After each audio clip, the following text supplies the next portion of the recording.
ലോക പരിസ്ഥിതി ദിനത്തോടനുബന്ധിച്ച് ഭൂമിക്ക് ഒരാൾ ഒരു മരം എന്ന മുദ്രാവാക്യം ഉയർത്തി ഡിവൈഎഫ്ഐ സംസ്ഥാന വ്യാപകമായി എല്ലാ യൂണിറ്റുകളിലും വൃക്ഷത്തൈകൾ നട്ടു. ഡിവൈഎഫ്ഐ പുനലൂർ ഏരിയ കമ്മിറ്റിയുടെ നേതൃത്വത്തിൽ നടന്ന പരിപാടി സിപിഎം ഏരിയ കമ്മിറ്റി അംഗം NP ജോൺ വൃക്ഷത്തൈ നട്ട് ഉദ്ഘാടനം ചെയ്തു.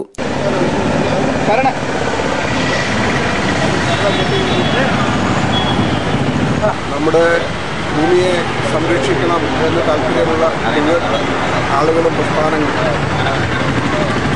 ഈ പരിസ്ഥിതി ദിനം ഒരു നേർച്ച എന്നുള്ളതിനേക്കാൾ ഉപരി ഹൃദയത്തിൽ തട്ടി സംരക്ഷിക്കുന്നതിനുള്ള പ്രവർത്തനങ്ങൾ ഏറ്റെടുത്തുകൊണ്ടിരിക്കുന്ന സന്ദർഭമാണ്. DYFI area secretary TM Shine Deepu പരിസ്ഥിതി ദിന സന്ദേശം നൽകി. DYFI Punalur south village committee secretary Arun S അധ്യക്ഷനായി. ശരൺ S സ്വാഗതവും ആൽവിൻ ബി സ്കറിയ നന്ദിയും പറഞ്ഞു. പ്രേംസിംഗ്, മനു, സുജിൻ മഹേഷ്, റാഫി, പ്രകാശ്, ബിജു സാമുവൽ എന്നിവർ നേതൃത്വം നൽകി. News bureau, Punalur.